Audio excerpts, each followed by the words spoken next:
It is the Friday night. We're in Pittsburgh. We're in the pitch in Pittsburgh. It is a pleasure to be here. It's where we're going to do our live show. Quite close to straight after this in the end, to be honest with you. We are recording this on Thursday evening US time. Right now it's about 11:30 in the UK at the time of recording this on the Thursday. I say this because if anything breaks in the meantime, you know where we were up to and what the moment was saying. We are with our friends at Erdinger. I am on the Dunkel and delighted to be so, rattling through that. But you're not delighted I'm on the Dunkel? It's what you said before the show that's making me laugh about. Yeah, go on. No. We were referencing Vanessa Feltz before the show. If you know the meme, you know the meme, and you can go from there. I am on the Dunkel again, and I am very pleased to be. So I was delighted when you came in with the Dunkel. I mean, to be fair, I'll shout out to the pitch on Butler who've sourced this Erdinger. Obviously, this show is sponsored by Erdinger every weekend, so yeah, they did come through for us with not just an Erdinger, but a variety of Erdigers. They even bought 6 non-alcoholic ones, which I often drink on the Friday, but tonight, Matthew. I'll shock you, Neil. I'll shock you. Yeah, I haven't got to go home to my kids. We've had a full day, and part of why we had a full day is we were at the press conference on a slot, followed by Curtis Jones. Let's just do Curtis first. I think he's great. I thought he's great for years. So smart, really funny. I love his confidence. He just comes over to me like just as a really impressive person, and he's talking more and more now about how he's going to use those skills for the good of the full team, and I think he genuinely just sees himself as a leader, and I see him as one as well. Yeah, he seems to feel like now's my time to really shine and really cement myself as a first team player. And listen, he's been part of the first team squad for a long time now, but you sense with him that sometimes he was still seen as like the young lad, or still seen as someone who was able to, come in and help out sort of when needed, rather than that nailed down sort of starter that he thinks he should be. And he talked about that, he talked about even as a young lad, he had respect for the other midfielders in the squad, of course, because of what they won and everything else, but he felt like that he'd always offer something a little bit different and a little bit special. And the new manager's come in, he talked about it being a blank slate for everyone, and he feels like he can take advantage of that because he backs himself, and you need to be a Premier League player, to be a winner, to be a champion. And we're all hoping that we get to call this squad champions this time next year, that you need that sort of confidence. So listen, we love him, don't we? We love his personality, we love how he is. He's as scouse as anything, isn't he, when he's just sort of there. He was funny today, but he was confident as well, and he's serious, he was thoughtful. He thought about the questions to sort of being answered. I thought he'd give really good answers to all of them, some of them longer than others. Some good one-word ones, but no, he was great, and he looks ready to go, and that's great news for Liverpool and for himself. He's just very honest again about the fact that it is different. It's interesting, you get Arne Slot, and we'll talk about him in a minute, but Arne Slot is almost a pains to go, it's not that different, and then Curtis Jones turns up and says it's going to be quite different, or at least he's perceiving it as quite different, and he's excited about it. That's what I like. I thought his excitement, his exuberance around it was actually quite infectious. Yes, massively. It's made me feel energised about the new era and about the change, and the idea that the players have new messages to listen to and a new manager to get behind. He was incredibly honest. I wonder whether they want him to be that honest, but that's just Curtis Jones. That's just what he is. If you ask him a question, he'll give you the answer that he really believes, including when they asked him, how was your holidays? And he just turned around and said, amazing, which I loved. But he was really, really interested on what the manager's going to be asking of the midfield and how excited he is about that prospect. And he talked about the idea that at one stage he said, maybe at times Jurgen Klopp's Liverpool was too direct, and I thought that was for him, and actually this new system and this new way of playing will get the best out of him, and he's really excited about that. And because of that, it's like you say, it's I now feel excitement for this new era. I've felt nothing really over the past month because there's been nothing happening, and because we bought into the previous manager so much, he meant everything to us. Having listened to both Curtis and Arne today, I'm ready to go. You're ready to go, but Curtis himself there is talking about the way he sees the midfield shape being different, the midfield being more central to it, and you get the impression the next stage of that is he sees him as being central to that midfield. He sees himself as being integral to that. He talked about the fact that he's been around since day one of Slot doing training, of being over here and doing it properly. He's been here. I think he really does see both the position he's going to play, and he was very clear as well at central midfield that he sees central midfield and him in that central midfield as being really, really important. Yeah, massively. He said he cut short his holiday by 2 weeks. He wanted to come back. That's that's a man that's ready for this challenge and wants to be in the manager's thoughts from day one, and that's what he has been.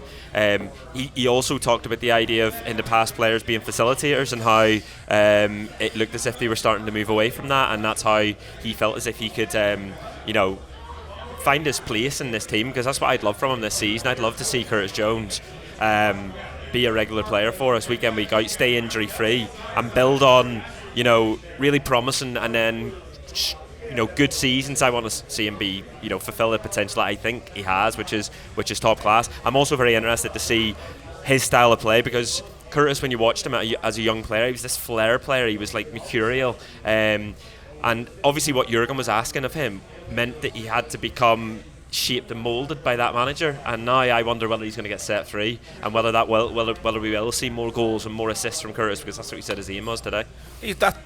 That is still the conflict. We still haven't seen them play. We're nearly there. We'll talk about that a little bit in part 2, John. We're nearly getting to see them play and seeing what it is that he's asking of them and where we can see that it is a little bit different.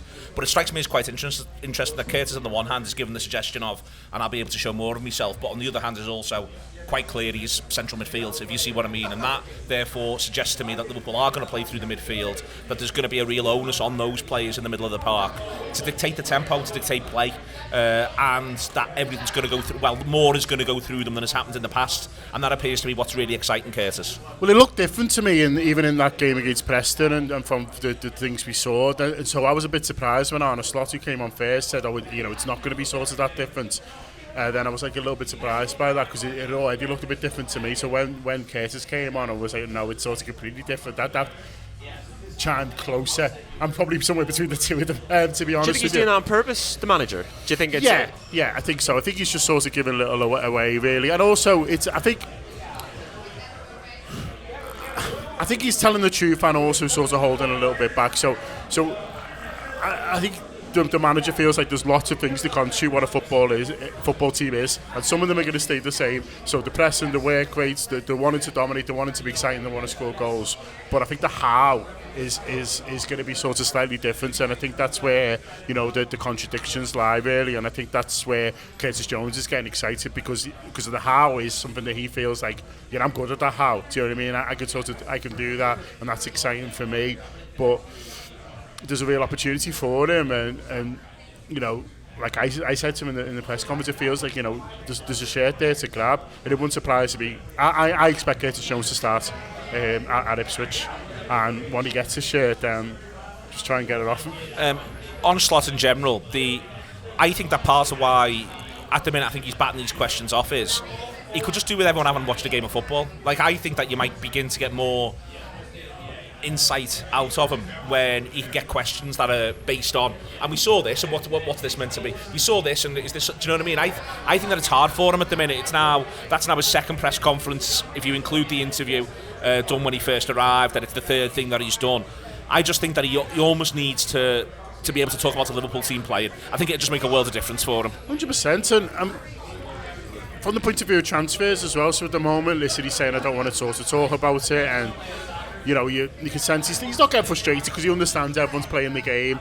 He even had a joke saying, feel free to keep asking, try again, you never know. He was sort of joking with that, because he's like, he understands that people need to ask and want to ask, but for him, it's not how he sees it, the most important thing of his job. He's there to coach and to develop players and to get the most out of what he's got, and for him, they're all new players, and that's what we forget, I think. People say, do you want some new players? Well, they're all new for me, do you know what I mean? And so he's enjoying it. So where I think, from that point of view, playing helps, is that he's able to go, well, don't forget about what we've got. Look how well Harvey Elliott played the other night. Look at that goal that whoever scored, who it might be. Look how good we looked at the back with the two young lads and things like that. And he's able to sort of point to performances and to individual moments within these games where he's able to say, yeah, all right, I understand it, do you want more? And listen, he said himself that he'd be surprised if there isn't sort of one more of this, should be, at least. And I think it'll be a couple at least. But I think, for him, I think having played, it gives him more to talk about. It gives him it gives everyone a demonstration, and hopefully a really good demonstration starting tomorrow night of how we're able to play. But he's also able to go, don't forget how good these individuals are, because they're new to me, and I think they're brilliant. I think he's got a nice assurance about him, Craig. I think that will become easier when he can point at a game. But on the whole, to me, he just looks really comfortable in his skin around it all. He's quite happy to just sort of knock things back, which is his prerogative. I think in the long run, people might find it a little bit boring, but as I keep saying, at the minute he can't talk about football, and clearly that's what he wants to talk about. He wants to talk about football, but that's really difficult at the moment. I think it's, I like the fact that he's coming over quite assured at the stage of proceedings. I sort of quite enjoyed him today. I thought he was having a laugh and a joke. He just looks really comfortable in his own skin, and seeing someone like Curtis buzzing then after that, it just makes you feel like, okay, there's a direction of travel here for Liverpool. I don't care whether he's boring. I don't care for any sound bites. I want him to win football games for Liverpool, and I think the most important thing that's come out of today, I think, is what we're talking about around Curtis. That I think his biggest challenge this summer, and I say will be because it's obviously a continuing thing because there's still players to come back. But the most important and biggest challenge for him is getting these players to buy into a new manager and a new way of doing things, and all the things you're hearing from Jones today, Szoboszlai the other day, another player who talked about how things were different under Slot already and they were really enjoying it, even though Slot says that it won't be. That's what I care about, and so far so good. It seems, you're right, there seems to be this like quiet confidence about him. I thought he came across really, really well today. It was really interesting being in the room with him and like just sensing that from him. Do you know what I mean? You're getting a real feel for him.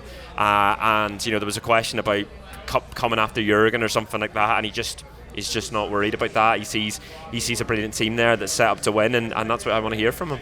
Excellent stuff. We are with Erdinger. We are in the pitch in Pittsburgh. We'll be back in a minute or two to talk about this game coming up against Betis. That was my camera all the way through. I was looking at Ash. That was pointless. That was the camera. There we go. And Erdinger, please.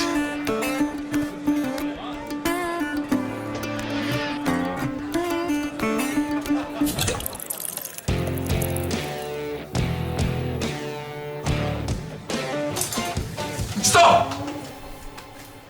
Don't forget the best bit.